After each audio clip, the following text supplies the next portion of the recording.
High up in the Atlas Mountains, the full scale of this tragedy unfolds. The simple rural goat-rearing village of Tafakt has a population of around 400 people. And one local tells us that some 100 have died. Amasir people whose lives and livelihoods disappeared with the earthquake.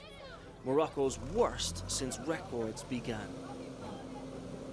Mohammed Ait El Gambas lost 8 members of his family.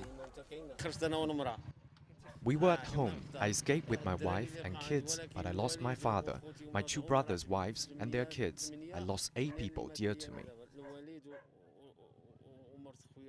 We've seen few emergency services here, and local residents have told us that they've had to pull the bodies of their loved ones from the rubble with their own hands, both alive and dead.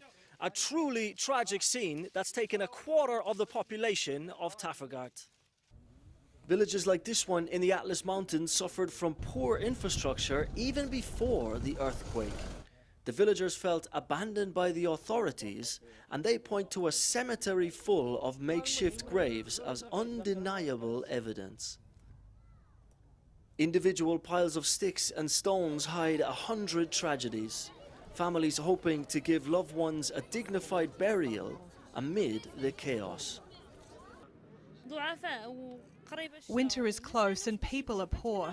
We hope that the authorities help with rebuilding the houses, even if they put up half the money.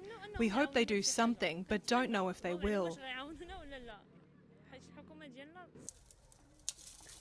As the death toll continues to rise, Morocco's grieving has only just begun. Ken Brown, CGTN, Tafakt.